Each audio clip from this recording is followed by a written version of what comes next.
Good morning पे बच्चों। आज की वीडियो में हम क्लास 10th का 20 जो है कि लघु तर्ज क्वेश्चन इस वीडियो में पढ़ने वाले हैं मैथ का, जो कि बहुत ही इंपॉर्टेंट है।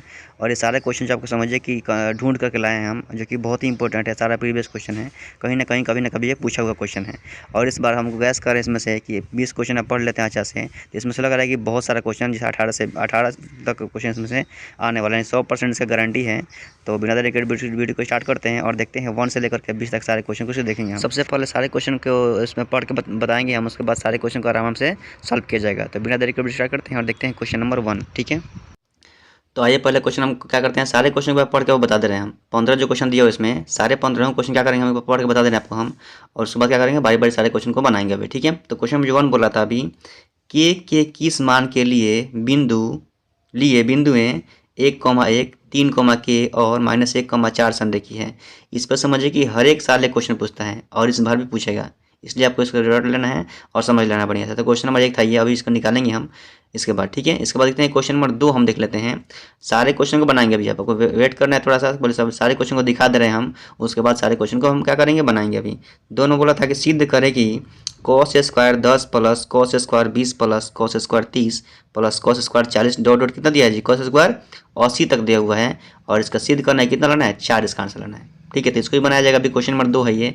क्वेश्चन नंबर 3 देख लीजिए आप। और बोला था क्या कि यदि cos a बराबर 4/5 दिया हुआ है, तो क्या करना है हमको, cot a plus sin a का मान हम क्या करना था, निकालना था। ये क्वेश्चन नंबर 3 था। ठीक है, इसको भी बनाया जाएगा अभी। क्वेश्चन नंबर देख लेते हैं 4। ये देखते हैं क्वेश्चन नंबर 4 जो बोल रहा था इसमें, यदि किसी पहिए की त्रिज्या 35/44 मीटर हो तो 2 चक्कर में तय की गई दूरी ज्ञात करें। पहिए द्वारा 2 चक्कर में कितना दूरी तय कर लेगा पहिया, वो उसको निकालना था। क्वेश्चन नंबर 4 था ये। क्वेश्चन देखते हैं 5 नंबर आपको बनाया जाएगा। यदि P ऑफ x बराबर 3x³ plus x square plus 2x plus 5 और Q ऑफ x बराबर दिया x square plus 2x plus 1 दिया हुआ है, ठीक है ना जी, से भाग किया जाए तो भागफल और शेषफल बताना है। इसको भाग देना है और भागफल और शेषफल को यहाँ लिखना है। ठीक है, क्वेश्चन नंबर ये 5 था। देख लेते हैं क्वेश्चन नंबर 6 क्या पूछेगा आपसे। क्वेश्चन नंबर 6 ये है, यदि tan theta plus cot theta बराबर 6 तो tan square theta plus cot square theta का मान कितना होगा बताना है हमको। बहुत ही इंपॉर्टेंट क्वेश्चन है और इसका शॉर्ट ट्रिक भी बताएंगे अभी आपको हम, और इसका लॉन्ग ट्रिक भी बताएंगे। ठीक है, इसको बना कर दिखाएंगे, इसका एक शॉर्ट ट्रिक आपको बताएंगे बहुत जल्दी। ठीक है, क्वेश्चन देखते हैं 7 नंबर। बोल रहा था क्या, यदि शंकु के आधार का व्यास 10 सेंटीमीटर है और उसकी ऊंचाई 12 सेंटीमीटर है तो उसका आयतन कितना है, मतलब उसका आयतन निकलना है। ठीक है, क्वेश्चन नंबर 7 है ये। क्वेश्चन देख लेते हैं 8 नंबर जो आपको दिखाई दे रहे हैं। एक धातु के पाइप के बाह्य त्रिज्या 4 सेंटीमीटर और आंतरिक त्रिज्या 3 सेंटीमीटर है। यदि इसकी लंबाई 10 सेंटीमीटर है तो धातु का आयतन क्या होगा। बहुत ही इंपॉर्टेंट क्वेश्चन है और आसान भी है। क्वेश्चन नंबर कितना है ये, 8 है। ठीक है, इसके बाद देखते हैं क्वेश्चन नंबर 9। क्वेश्चन नंबर 9 दिखाई दे रहा था, एक शंकु और एक बेलन के आधारों के क्षेत्रफल समान हैं और उनके वक्र पृष्ठ के क्षेत्रफल भी क्या है, समान है। यदि बेलन की ऊंचाई दी हुई है, बेलन की ऊंचाई 2 मीटर हो तो शंकु की त्रिज्या की ऊंचाई निकालना है, एल का मान निकालना है। ये क्वेश्चन है। बड़ा क्वेश्चन दिखाई दे रहा है बट बड़ा है नहीं है, बनाया जाएगा इसको, बहुत छोटा क्वेश्चन है। ठीक है, क्वेश्चन देखते हैं 10 नंबर। 10 नंबर बोला था, यदि किसी घन का आयतन 125 सेंटीमीटर क्यूब है तो घन के किनारा एवं घन के विकर्ण का अनुपात ज्ञात करें। घन का किनारा का और विकर्ण का अनुपात हमको निकालना है। क्वेश्चन नंबर 10 है ये। क्वेश्चन देखते हैं 11 नंबर।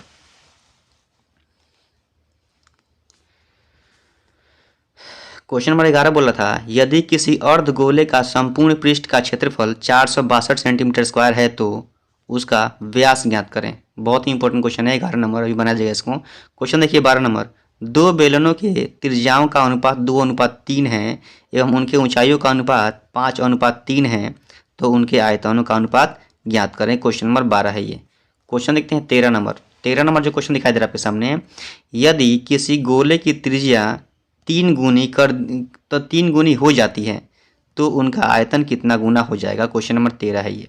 ठीक, क्वेश्चन नंबर 14 बोला था, यूक्लिड विभाजन एल्गोरिथम का प्रयोग कर 365 एवं 12,450 का मौसा ज्ञात करें। इसके यूक्लिड विभाजन से क्या करना है, इसका HCF निकालना है, मौसा निकालना है। क्वेश्चन नंबर 14 है।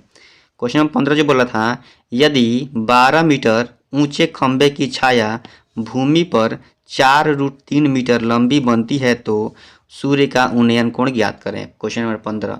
और ये 15वां क्वेश्चन आप बना लेते हैं तो हमको लग रहा है कि इस बार 2024 के एग्जाम में मैथ में इसमें से लघुत्तर ये क्वेश्चन 2 नंबर क्वेश्चन में से इसमें से 5 या 10 क्वेश्चन आराम से रहेगा, जो कि बहुत ही इंपॉर्टेंट क्वेश्चन लिए हैं। ये ढूंढ करके क्वेश्चन को हम लाए हैं इसमें 15 क्वेश्चन, और देखेंगे 15वें क्वेश्चन का अब हल देखने वाले हैं। ठीक है, तो देखते हैं क्वेश्चन नंबर 1 का हल।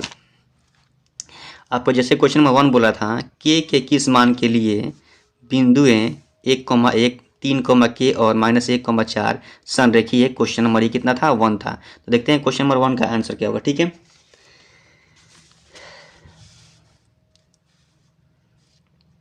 तो देखते हैं क्वेश्चन नंबर 1 जो है इसका जो बोला था, दिया है कि x1 का मान ये रहेगा, x2 का मान, x3 का मान सभी में लिख देंगे। ऐसे हम जो बिंदु दिया था उसमें से देख के लिख लीजिएगा। ठीक है, इतना आपको मालूम होगा। उसके बाद इसको बनाएंगे हम। संरेखीय होने के लिए इसका फॉर्मूला होता है कि त्रिभुज का क्षेत्रफल बराबर क्या होता है, 0। संरेखीय जब होगा तो त्रिभुज के क्षेत्रफल के बराबर क्या आएगा, 0 आएगा। और त्रिभुज के क्षेत्रफल का फॉर्मूला ये होता है कि x1 1/2 x1 × y2 - y3 plus x2 y3 - y1 plus x3 y1 - y2 बराबर 0। और इसी में x1 x2 x3 y1 y2 y3 का मान पुट करेंगे हम, और इसमें से y का क्या नाम है, इसमें से किसका मान निकालेंगे हम, इसमें से k का मान निकालेंगे आसानी से। तो सबका मान पुट करते हैं हम। देखिए इधर x1 का मान दिया था 1, और x2 का मान कितना दिया था, यहाँ पर कितना चाहिए, y2 चाहिए। तो y2 का मान कितना दिया है, k दिया हुआ है। माइनस के चाहिए हमको, y3 चाहिए। तो y3 का मान कितना दिया है, 4 दिया है। x2 का मान दिया है 3, y3 - y1, y3 का मान कितना दिया है, 4 - 1 हो जाएगा, प्लस x प्लस हो जाएगा x3 का मान -1 लिखा था, into y1 - y2 y1 - y2 का मान k रहेगा, इसमें 0 कर देंगे। और इसी को हम हल करेंगे तो हल करने के बाद आपको मिलेगा कि यहाँ k का मान कितना आ जाएगा, k का मान आ जाएगा 2, k का मान 2 आ जाएगा। समझ सकते हैं इसको। ठीक है, k का मान यहाँ कितना आ जाएगा, 2 आ जाएगा। तो इतना आप समझ सकते हैं। अब इस वीडियो को रुक करके भी थोड़ा देख लीजिएगा कैसे गुना भागा हुआ है, तो क्या स्टेप को बताया जाएगा। तो लॉन्ग क्वेश्चन है, एक ही वीडियो में बहुत लंबा टाइम लग जाएगा। आपका हमारा मोटिव ये है कि बस क्वेश्चन को दिखाएं हम, एक बार हल करने का तरीका बता दें आपको हम कि ऐसे हल करेंगे इसको, उसको अपने हिसाब से आप बना सकते हैं घर पर। ठीक है, तो थोड़ा सा इसमें देख लीजिए, उसके बाद खुद भी बनाइए उसको। ठीक है, क्वेश्चन नंबर 1 का आंसर आएगा माइनस में 2k का मान आएगा। क्वेश्चन देखते हैं 2 नंबर। चलिए क्वेश्चन नंबर 2 अभी बोला था कि सिद्ध करे कि cos square 10 plus cos square 20 plus cos square 30 plus cos square 40 plus cos square 50 plus cos square 60 plus cos square 70 plus cos square 80 बराबर 4। इतना को हम सॉल्व करेंगे तो कितना के बराबर आएगा, ये 4 के बराबर आएगा। और ये क्वेश्चन नंबर कितना है हमारा, 2 है। ठीक है, तो इसको देख लेते हैं अब इसका आंसर कितना आएगा, इसको सिद्ध करेंगे अभी हम। ये हमारा क्वेश्चन था 2 नंबर। बोला था इसको लिए हैं, LHS को ले लिए हम कि cos square 10 plus cos square 20 plus cos square 30 plus cos square 40 plus cos square 50 plus cos square 60 plus cos square 70 plus cos square 80। और क्या था, LHS में था, बराबर में क्या लाना हमको, 4 इसका आंसर लाना है। ठीक है ना जी, तो बनाएंगे इसको भी हम। बड़ा क्वेश्चन है तो देखिए इसमें से 8 को दिया है, 1 2 3 4 5 6 7 8 को दिया हुआ है। 8 में से किसी 4 को आप लाइन से सॉल्व करेंगे, मतलब क्या करेंगे, उसको हम बदलेंगे, चेंज करेंगे, तो 4 के बराबर वो आएगा। ठीक है, 4 के बराबर आ जाएगा। तो इस cos 10 को चेंज करेंगे, cos 20 cos 30 और cos 40 को हम चेंज करेंगे, और बाकी cos 50 cos 60 cos 70 और cos 80 को ऐसे ही छोड़ देना है। तो cos 10 को चेंज किया हम, क्या हो जाएगा, cos स्क्वायर 90 - 80। तो cos स्क्वायर सेम रहेगा, लेकिन 90 में से कितने घटाएंगे, 80, तो फिर कितना आएगा, 10 ही आ जाएगा। यहाँ पे वही काम हो जाएगा, प्लस फिर यहाँ पे वही काम करना है, cos स्क्वायर लिखेंगे, 90 में से कितने घटाएंगे, 70, तो कितना आएगा, 20 आएगा। फिर प्लस cos स्क्वायर 90 में से कितना घटाएंगे, 60, तो कितना आएगा, 30 आएगा। प्लस फिर वही काम करना है, cos स्क्वायर 90 में से कितना घटाएंगे, 50, तो कितना आएगा, 40। 4 हो चुका है। अब बाकी cos स्क्वायर 50 60 70 और 80 को सेम सेम वैसे ही क्या करिए, लिख दिए हैं। समझ में आ रहा है आपको, आगे बढ़ेंगे हम। ठीक है, उसके बाद जो दिखाई दे रहा है कि यहाँ फॉर्मूला मिल जाएगा आपको, cos स्क्वायर मतलब cos 90 माइनस थीटा फॉर्मूला क्या होता है, sin थीटा होता है, लेकिन यहाँ स्क्वायर तो यहाँ भी स्क्वायर हो जाएगा, तो हो जाएगा sin स्क्वायर 80 प्लस यहाँ क्या हो जाएगा, sin square 70 plus sin square 60 plus sin square 50। और फिर इसमें क्या होगा, cos square 50 plus cos square 60 plus cos square 70 plus cos square 80 हो जाएगा। और 4 को किस में आ गया, साइन में, और 4 को किस में आ गया, cos में आ गया। तो cos sin square 80 plus cos square 80 एक जगह लिख देंगे हम। ठीक है, ध्यान दे दीजिए, फॉर्मूला हमको मिल जाएगा sin square 80 plus cos square 80 क्या हो जाएगा, फॉर्मूला मिल जाएगा। फिर क्या हो जाएगा, sin square 70 plus cos square 70 यहाँ दिया है, इसका फॉर्मूला मिल जाएगा। Sine square 60 plus cos square 60 का भी फॉर्मूला मिल जाएगा हमको। Sine square 50 plus cos square 50 का भी फॉर्मूला मिल जाएगा। तो फॉर्मूला 4 का मिला था, एक यहाँ पे, एक यहाँ पे, एक यहाँ पे और एक यहाँ हमको फॉर्मूला मिल रहा है। ठीक है, तो इसके लिए कितना होता है, एक होता है। Sine square theta plus cos square कितना होता है, एक होता है। तो यहाँ एक हो जाएगा, फिर यहाँ भी एक, फिर यहाँ भी एक और यहाँ भी एक, तो 4 को एक आएगा। ठीक है ना जी, यहाँ 4 को एक आएगा और 4 को जोड़ेंगे हम तो कितना आएगा, 4 आएगा। हमको 4 ही लाना था, तो LHS बराबर RHS प्रूफ हो गया। ठीक है, ये हमारा क्वेश्चन नंबर 2 था। चलते हैं क्वेश्चन नंबर देखते हैं 3 नंबर। ठीक है, क्वेश्चन नंबर देखिए 3 आपके सामने दिखाई दे रहा था, यदि cos A बराबर 4/5 है तो cot A plus sign A का मान क्या होगा, ज्ञात कीजिए। बहुत ही आसान क्वेश्चन है, त्रिकोणमिति का क्वेश्चन नंबर ये 3 है। तो देख लेते हैं क्वेश्चन नंबर 3 कैसे बनाएंगे। ठीक है,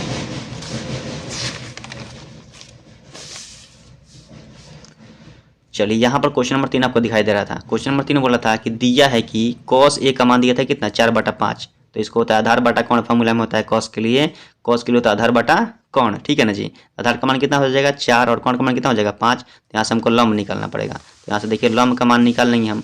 तो लंब के लिए फॉर्मूला होता है, क्या होता है लंब के लिए, कि अंडर रूट कौन स्क्वायर माइनस आधार स्क्वायर।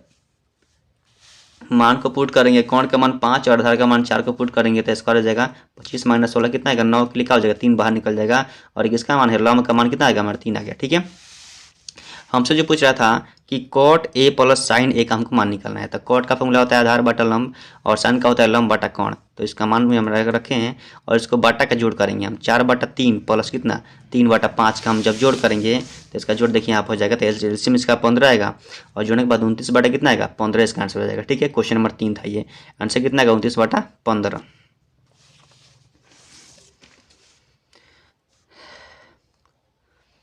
क्वेश्चन नंबर देख लेते हैं 4। क्वेश्चन नंबर 4 दिखाई देता है, किसी पहिए की त्रिज्या 35/44 मीटर हो तो 2 चक्कर में तय की गई दूरी ज्ञात करें। कोई पहिया है और उसका त्रिज्या कितना 35/44 दिया हुआ है, तो उसको 2 चक्कर लगाएगा पहिया, 2 बार घूमेगा तो कितना दूरी तय कर लेगा वो। क्वेश्चन नंबर 4 ये बोल रहा था। तो देखते हैं क्वेश्चन नंबर 4 का आंसर क्या होगा।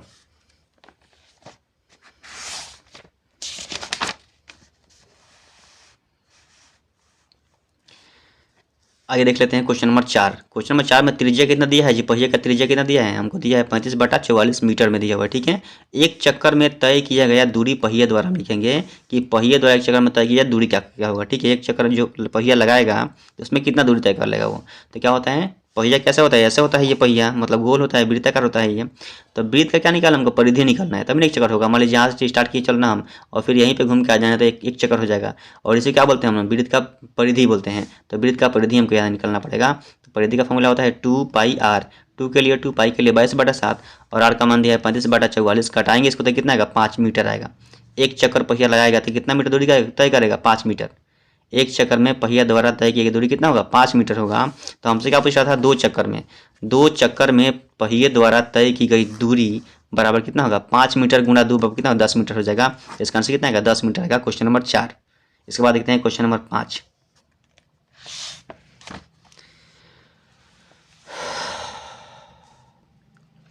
आगे देख लेते हैं क्वेश्चन नंबर 5 बोला था, यदि p ऑफ x बराबर 3x³ plus x square plus 2x plus 5 q of x बराबर x square plus 2x plus 1 से भाग दिया जाए तो भागफल और शेषफल क्या होगा। क्वेश्चन नंबर 5 है ये।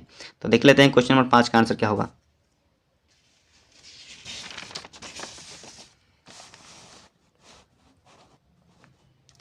तो ये आपके सामने क्वेश्चन नंबर दिखाई दे रहा है 5। तो 5 में दिया हुआ है कि हम क्या करना था, इससे भाग देना था, x square plus 2x plus 1 से भाग देना था, 3x³ plus x square plus 2x plus 5 में भाग देना था। तो भाग देंगे इसको हम। तो देखिए भाग देने का तरीका होता है, कैसे भाग देंगे आप, इधर जो पहले दिया हुआ है उसको लिखते हैं रफ में। इधर कितना पहले लिखा है 3x³ लिखा है तो लिख देंगे 3x³ और यहाँ पहले कितना लिखा है x स्क्वायर लिखा है तो यहाँ लिख देंगे x स्क्वायर। ध्यान दीजिएगा इसको, यहाँ से कटाएंगे हम तो x कितना बार लिखा है 3 बार और नीचे कितना बार कट जाएगा 2 बार, तो बचेगा x बार 1। ठीक है, यानी बचेगा 3, तो कितना हो जाएगा 3x, यानी कि 3x से भाग देना पड़ेगा हमको इसमें।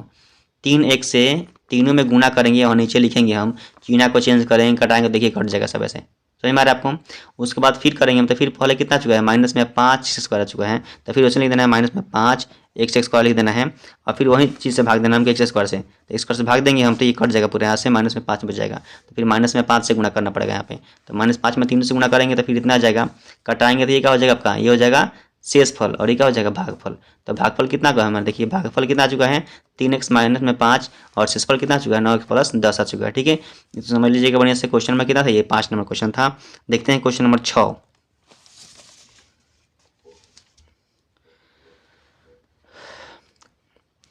क्वेश्चन नंबर 6 बोला था यदि tan theta plus cot theta बराबर 6 तो tan square theta plus cot square theta का मान कितना होगा बताना है। तो ये बहुत ही इंपॉर्टेंट क्वेश्चन है और बहुत आसान भी है, लेकिन आपको नहीं मालूम है तो ये बन नहीं पाएगा, इसलिए समझना इसको बहुत जरूरी है। ठीक है, क्वेश्चन नंबर 6 देखिए, क्वेश्चन नंबर 6 यहाँ पर दिखाई दे रहा है आपको। तो क्या करेंगे, क्वेश्चन नंबर 6 में ये बोला था कि tan theta plus cot theta बराबर 6 लिखा था, तो अब इसी का स्क्वायर दिया, tan square theta plus cot square theta का मान क्या होगा पूछ रहा था हमसे। ठीक है, तो कभी भी ऐसा क्वेश्चन आपको मिलेगा कि टेन थीटा प्लस जो कुछ भी आ जाएगा sine theta plus cos theta बराबर हो जाएगा 6 5 कुछ भी देगा। यहाँ पे ध्यान दीजिए, क्वेश्चन को ध्यान फिर से पढ़ते हैं एक बार हम। यहाँ पर देखिए दिखाई दे रहा है tan theta plus cot theta बराबर 6, तो tan square theta plus cot इसी का स्क्वायर कर दिया है, तो यहाँ कुछ भी रहेगा लेकिन यहाँ नंबर कोई दिया रहेगा, तो उसी का स्क्वायर करके बगल में पूछेगा कितना इसका आंसर होगा। तो उसको कैसे बनाएंगे समझिए। इधर तो क्या करेंगे, यहाँ लिखना पड़ेगा आपको कि दोनों ओर वर्ग करने पर इधर भी स्क्वायर करेंगे और इधर भी स्क्वायर करेंगे, तो ये a प्लस बी का होल स्क्वायर हो जाएगा और 6 का स्क्वायर कितना हो जाएगा 36। इसको देखेंगे अभी हम। तो चलो दिखाई दे रहा है, अभी आपको लिखे थे हम कि tan theta plus cot theta का होल स्क्वायर बराबर 6 का स्क्वायर, तो tan square theta plus cot square theta plus 2 tan theta into cot theta, A plus B का होल स्क्वायर और 6 का स्क्वायर 36। ठीक है, तो tan square theta plus cot square theta plus 2 और क्या होता है टेन थीटा के लिए फॉर्मूला होता है साइन थीटा बटा कॉस थीटा गुना कॉट के लिए होता है कॉस थीटा बटा साइन थीटा। कट जाएगा पूरा यहाँ से, यहाँ केवल 2 बच जाएगा और 36 जाएगा वैसे ही सेम सेम यहाँ पे। तो 2 किस में दिया है, प्लस में 2 किस में जाएगा माइनस में जाएगा, 36 में से कितना घटा देंगे 2 तक कितना आएगा इसका 34 आएगा, यानी कि tan square theta plus cot square theta का मान कितना आएगा 34 और इसका आंसर हो जाएगा। ठीक है, लेकिन इसका फॉर्मूला आपको याद रखना है। ठीक है, एक ऐसा भी क्वेश्चन आपका पूछता है, ऐसा भी क्वेश्चन रहता है कि x प्लस 1/x का मान दिया है मान लीजिए 4, तब से पूछता है क्या कि x square plus 1/x square का मान कितना होगा। ये आपसे पूछता था 9th क्लास में या कंपटीशन वगैरह में पूछता है ये सब क्वेश्चन कि ऐसा क्या होगा इसका आंसर। तो ध्यान रखना, आपको कभी भी ऐसा क्वेश्चन पूछेगा, ऐसे क्वेश्चन पूछेगा जो पूछा था अभी कि क्या पूछ रहा था हमको कि tan theta plus cot theta बराबर कितना लिखा था 6, तो हमको वहीं पूछा था tan square theta plus cot square theta का मान कितना होगा बताना है। स्क्वायर कर देगा, यहाँ पर एक्स लिखा है, यहाँ भी एक्स लिखा है, यहाँ 1/x यहाँ भी 1/x, लेकिन यहाँ पर सिंगल में यहाँ स्क्वायर कर दिया, यहाँ भी स्क्वायर कर दिया है, तो इसी का मान पूछ रहा है। यहाँ भी देखिए tan theta plus cot theta, लेकिन इसको यहाँ स्क्वायर कर दिया है तो पूछ रहा है। तो इसका आंसर क्या होता है के स्क्वायर माइनस 2। ध्यान दीजिएगा के स्क्वायर माइनस 2, आपको ऑब्जेक्टिव में पूछेगा तो इसे निकाल देना है। के मतलब होता है कि जो यहाँ पर नंबर दिया रहेगा उसका स्क्वायर कीजिए, तो 4 का स्क्वायर कितना आएगा 16 में से कितना घटाएंगे 2 तक कितना आएगा 14, इसका आंसर आ जाएगा। तो इसका आंसर कितना आएगा 14 आएगा, लेकिन बनाने का तरीका वही रहेगा, दोनों ओर स्क्वायर करने पर वर्ग बना लेंगे हम। इसका भी सेम वैसे ही निकालेंगे हम, के स्क्वायर मतलब 6 का स्क्वायर 36 माइनस में 2 तो कितना आएगा 34 आएगा 34, ऐसे निकालना है। ठीक है, आपको तो कभी भी ऐसा क्वेश्चन पूछेगा आपको तो ऐसा निकाल लेना है कि स्क्वायर कर देना है, जो नंबर दिया रहेगा उसमें से 2 घटा देना है, इसका आंसर आ जाएगा। ठीक है, क्वेश्चन नंबर कितना था ये क्वेश्चन नंबर 6 था। क्वेश्चन देखते हैं 7 नंबर। 7 नंबर जो क्वेश्चन बोला था आपके कि एक शंकु के आधार का व्यास 10 सेंटीमीटर है और उसकी ऊंचाई 12 सेंटीमीटर है, तो उसका आयतन ज्ञात कीजिए। क्वेश्चन नंबर कितना है 7 नंबर क्वेश्चन है ये। तो देखते हैं 7 नंबर क्वेश्चन को भी हम देख लेते हैं। ठीक है,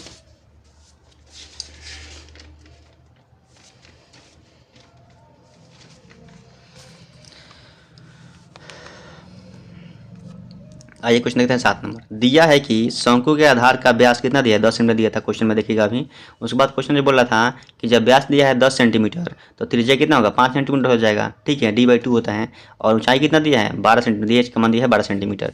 तो क्या करेंगे हम, शंकु का आयतन निकालने के लिए बोला था हमको। शंकु का आयतन क्या होता है 1/3 पाई r स्क्वायर h होता है। ठीक है, तो देखिए इसमें क्या दिया है r का मान कितना दिया है 5, तो 5 का स्क्वायर एच का मान कितना दिया है 12 लिख देंगे हम, लेकिन यहाँ कटा भी सकते हैं 3 चौके 12 हो जाएगा, लेकिन 5 का स्क्वायर करना पड़ेगा इधर। तो 22/7 5 का स्क्वायर 25 और यहाँ कितना हो जाएगा जी, यहाँ हो जाएगा जो 4 हो जाएगा। ठीक है, उसके बाद क्या करेंगे हम, तो यहाँ क्या कर देंगे जी गुणा कर देंगे सब में, लेकिन यहाँ पर जो ये क्वेश्चन दिखाई दे रहा है, ये जो क्वेश्चन है ये इसका आंसर हो जाएगा कि 25 चौके कितना हो जाएगा 100, 25 चौका 100 हो जाएगा। ठीक है ना जी, लेकिन इसके बाद पाई जो है पाई का मान बैठाने के बाद यहाँ कट नहीं रहा है, तो पाई को ऐसे रख भी सकते हैं चाहेंगे तो इसका आंसर कितना आएगा 100 पाई आ जाएगा, 100 पाई समझ में आएगा, इसका आंसर 100 पाई आ जाएगा। ठीक है, लेकिन यहाँ पाई के मान अगर बैठा दिए आप तो उसको फिर सॉल्व करना पड़ेगा, गुना भाग करना पड़ेगा।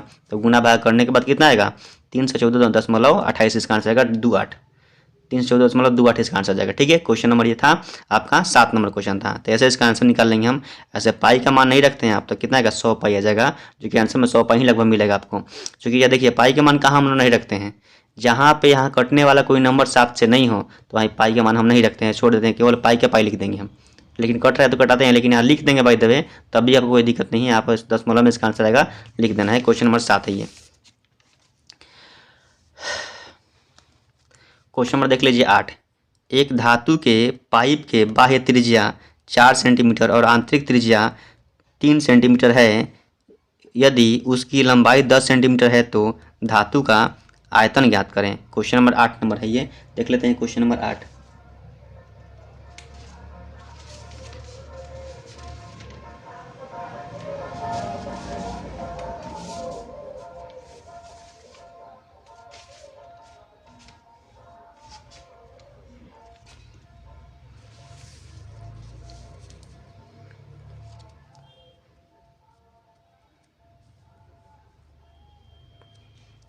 आइए देखते हैं क्वेश्चन नंबर 8 जो बोल रहा था कि इसमें देखिए ऐसे बनेगा ये पाइप जो है। तो पाइप में एक आंतरिक त्रिज्या होगा, एक बाह्य त्रिज्या होगा। तो आंतरिक त्रिज्या 3 सेंटीमीटर होगा, बाह्य कितना होगा 4 होगा। तो इसमें धातु का आयतन निकालना है हमको। तो पहले पूरा का निकाल लेंगे, फिर अंदर वाला का भी निकाल लेंगे और तब घटा देंगे उसको। इसका लोहा का आ जाएगा आयतन कितना होगा। तो वहीं लिखेंगे हम धातु के पाइप के बाह्य त्रिज्या बड़ा आर बराबर 4 सेंटीमीटर, धातु के पाइप की आंतरिक त्रिज्या छोटा आर बराबर 3 सेंटीमीटर हो जाएगा। धातु का लंबाई जो दिया हुआ है ऊंचाई इसको बोलेंगे हम कितना हो जाएगा 10 सेंटीमीटर हो जाएगा पूरा ऊंचाई। ये पाइप है एक और बेलनाकार है, धातु ये बेलनाकार है। ठीक है, तो हमको इसका आयतन निकालना है, धातु का आयतन निकालना है। तो देखिए क्या करेंगे हम, धातु के बाह्य आयतन, बाह्य मतलब पूरा बड़ा का आयतन तो होता है पाई आर स्क्वायर। आर का मान 12 रहेगा इधर और 4 दिया था, तो इसका आंसर कितना आएगा 160 पाई आ जाएगा। ठीक है, और फिर लिखेंगे धातु के आंतरिक आयतन, तो कितना हो जाएगा पाई आर स्क्वायर एच। यहाँ आर का मान 3 दिया हुआ है तो हो जाएगा 90 पाई। तो हमको धातु का आयतन निकालना है। तो 160 पाई में से कितना घटा देंगे 90 पाई, तो आ जाएगा 70 पाई। और क्या करेंगे हम पाई के मान बैठा देंगे, 70 गुणा पाई का मान होता है 22/7। तो कटाएंगे जैसे कितने का 220 आएगा, क्योंकि इसका आंसर कितना होगा 220 हो जाएगा। ठीक है, क्वेश्चन नंबर ये 8 था। इसके बाद देखते हैं क्वेश्चन नंबर 9। तो आइए देख लेते हैं क्वेश्चन नंबर 9 आपके सामने दिखाई दे रहा था। देखिए क्वेश्चन नंबर 9 बोला था कि एक शंकु और एक बेलन के आधारों के क्षेत्रफल समान हैं। ठीक है, और उनके वक्र पृष्ठ के क्षेत्रफल भी क्या है समान है। यदि बेलन की ऊंचाई 2 मीटर है तो शंकु का तिर्यक ऊंचाई निकालना है कितना होगा। ठीक है, तो इस क्वेश्चन को देखिए हम रफ कर देना आपके सामने कितना इसका आंसर होगा। चलिए देखते हैं। तो बोला था क्वेश्चन में कि एक शंकु और एक बेलन के आधारों का क्षेत्रफल क्या है समान है। आधार मतलब बोले क्या होता है, कभी भी किसी भी क्षेत्रमिति में वो क्या बोलेगा आधार बोलेगा, आधार का क्षेत्रफल तो होता है वृत्त का क्षेत्रफल। तो पाई आर स्क्वायर बराबर पाई आर स्क्वायर, ये दोनों का बराबर है, शंकु का भी बराबर है और बेलन का भी बराबर है। यानी कि इसका मतलब ये हुआ कि यहाँ दोनों का आर क्या होगा बराबर होगा, इसका भी आर जितना होगा उसका भी आर, मतलब दोनों का त्रिज्या बराबर होगा। शंकु का और बेलन का दोनों का त्रिज्या यहाँ बराबर होगा। आधार का क्षेत्रफल बोला था इसलिए बराबर होगा दोनों का, इसमें से कुछ निकालेंगे नहीं हम, छोड़ देंगे वैसे ही, लेकिन त्रिज्या दोनों का बराबर होगा। और उनके वक्र पृष्ठ के क्षेत्रफल भी क्या होगा समान होगा। तो इनका वक्र पृष्ठ निकालेंगे। शंकु का वक्र पृष्ठ क्या होता है जी पाई आर एल होता है, और बेलन का वक्र पृष्ठ 2 पाई आर एच होता है, ध्यान दीजिएगा। ठीक है, उसके बाद देखें क्या दिया हुआ है। यदि बेलन का ऊंचाई कितना दिया है 2 मीटर, बेलन में रख देंगे हम, तो बेलन का ये हमारा है, इसमें रखेंगे 2 मीटर तो होगा पाई आर एल, उसे छोड़ के शंकु का कुछ नहीं दिया था, एल का मान पूछ रहा है हमसे 2 पाई, ऊंचाई आर पार लिखेंगे, ऊंचाई कितना दिया है 2 दिया हुआ है। इसी को सॉल्व करेंगे तो इसका मान हमको निकालना है एल का मान। तब बोलेंगे इसका आर इसका आर कहाँ है, तो दोनों का आर क्या है बराबर है, वैसे ही रहेगा। तो यहाँ देखिए ये पाई से पाई कट जाएगा, आर से आर कट जाएगा। ठीक है, यहाँ पे तो यहाँ पे कितना एल हो जाएगा, एल बराबर कितना 2 दूनी के 4, तो इसका आंसर कितना होगा 4 आ जाएगा। तो इसका आंसर कितना हो जाएगा 4 हो जाएगा क्वेश्चन नंबर 9 का। तेरे क्वेश्चन कितना हो जाएगा 4 मीटर में। क्वेश्चन देखते हैं 10 नंबर। आइए देखते हैं क्वेश्चन नंबर 10 बोला था यदि किसी घन का आयतन 125 सेंटीमीटर क्यूब है तो घन के किनारा एवं घन के विकर्ण का अनुपात निकालना है। क्वेश्चन नंबर 10 है ये। ठीक है, देख लेते हैं क्वेश्चन नंबर 10 कैसे बनाएंगे हम। ये क्वेश्चन नंबर को 10 दिखाई दे रहा है। तो ये घन है, ठीक है, तो घन का क्या दिया है आयतन दिया 125 सेंटीमीटर क्यूब। तो घन का आयतन हम जो लिखेंगे फार्मूला लिखेंगे, भुजा क्यू होता है, आई दिया था 125 सेंटीमीटर क्यू। ठीक है, तो भुजा क्यू, और यहाँ क्या करें क्यू इधर आएगा तो रूट बनाएगा, 3 बार के लिए बाहर निकलेगा तो भुजा बराबर हो जाएगा 5, यानी कि 5 बाहर निकल जाएगा, 3 बार के लिए बाहर निकलता है क्यू है, तो भुजा का मान कितना आ गया 5। और घन का विकर्ण भी निकालना है। घन का विकर्ण का फॉर्मूला √3 गुणा भुजा, √3 गुणा 5 हो जाएगा। भुजा दिया है 5, तो यहाँ कितना विकर्ण आ गया इतना और भुजा दिया कितना 5। ठीक है, तो क्या करेंगे घन का विकर्ण किनारा और विकर्ण का अनुपात निकालना है। वही पूछ रहा था हमसे, तो क्या करेंगे कि किनारा बटा विकर्ण, तो किनारा कितना दिया है 5 और विकर्ण कितना दिया है 5√3, तो 5 5 कर दे 1 बटा √3 आएगा। अनुपात में कितना होगा 1 अनुपात √3 हो जाएगा। ये इसका आंसर हो जाएगा। ठीक है, क्वेश्चन नंबर 10 था ये।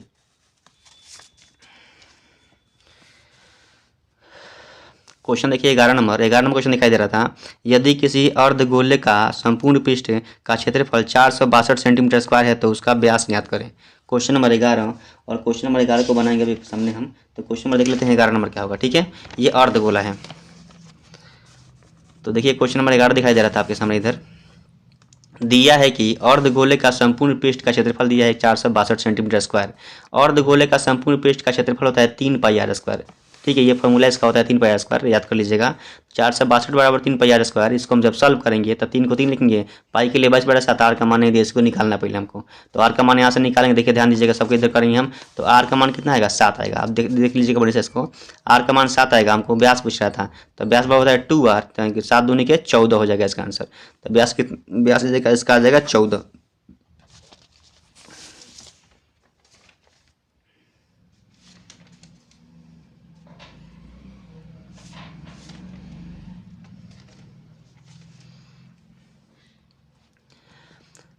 आगे देखते हैं क्वेश्चन नंबर 12, दो बेलनों की त्रिज्याओं का अनुपात 2:3 है एवं उनके ऊंचाइयों का अनुपात 5:3 है, तो उनके आयतनों का अनुपात ज्ञात करें। क्वेश्चन नंबर क्या है 12 है। ये दो बेलन है और दोनों बेलन के त्रिज्या का अनुपात कितना होगा 2:3, ऊंचाई का अनुपात दिया है 5:3, तो उसका आयतन का अनुपात निकालना है कितना होगा। ठीक है, यानी कि पहले बेलन का त्रिज्या होगा 2 और दूसरे बेलन का त्रिज्या कितना होगा 3 होगा। पहले बेलन की ऊंचाई होगा 5 और दूसरे बेलन की ऊंचाई कितना होगा 3 होगा, तो इसका अनुपात हमको निकालना है, दोनों बेलन का अनुपात। देखते हैं क्वेश्चन नंबर 12।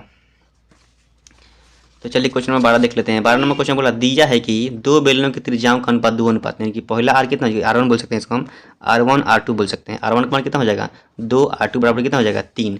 ठीक है, दोनों बेलनों का ऊंचाई का अनुपात कितना दिया है 5:3, तो H1 बोल सकते हैं इसको हम। H1 बराबर 5, H2 बराबर कितना हो जाएगा 3 हो जाएगा। ठीक है, तो बेलनों के क्या बेलन के आयतन, पहला बेलन का आयतन बोल सकते हैं। तो ये R, इसको R1 बोलेंगे, H1 बोलेंगे, R2 H2।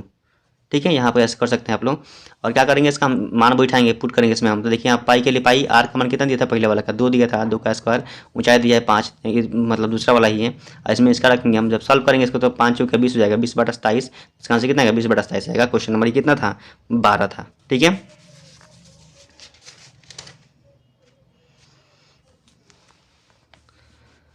आइए क्वेश्चन 13 नंबर बोला था क्या, यदि किसी गोले की त्रिज्या 3 गुनी हो जाती है तो उनका आयतन कितना गुना हो जाएगा। क्वेश्चन नंबर ये 13 है। त्रिज्या कितना गुना हो जाएगा 3 गुना, तो आयतन कितना गुना हो जाएगा। क्वेश्चन नंबर 13 का आंसर देख लेते हैं कितना होगा। क्वेश्चन नंबर 13 यहाँ दिखाई दे रहा है, दिया है कि पहले बेलन की त्रिज्या 1 मान लेंगे हम, एक तो 1 से भी मान सकते हैं, कोई दिक्कत। दूसरे बेलन की त्रिज्या कितना है 3 गुना, मतलब 3 हो जाएगा इसका, 1 गुना 3 3 हो जाएगा। पहले बेलन का आयतन निकालेंगे 4/3 पाई आर क्यूब होता है, तो आर का मान कितना है 1 रहेगा, तो 1 का क्यूब इतना है 4/3 पाई 1 आएगा। ठीक है, 1 हटा भी सकते हैं, कोई दिक्कत नहीं है। दूसरे बेलन का आयतन निकालेंगे 4/3 पाई आर क्यूब ऐसे ही रहेगा, लेकिन आर कितना हो जाएगा 3 गुना हो गया, 3 हो गया है, तो यहाँ 3 रख देंगे तो हो जाएगा 4/3 पाई आर का मान 27 हो जाएगा। ठीक है, और यहाँ क्या करेंगे हम इसका अब निकालेंगे। ठीक है, तो क्या दूसरे गोले का आयतन बटा पहले गोलन का आयतन। ठीक है, तो 4/3 पाई और 27 हो जाएगा, यहाँ हो जाएगा 4/3 पाई पाई कट जाएगा, 27/1 आएगा, तो 27/1 मतलब कितना 27 होता है, तो इसका आंसर क्या हो जाएगा 27 हो जाएगा, 27। ठीक है, क्वेश्चन नंबर कितना 13 नंबर था ये।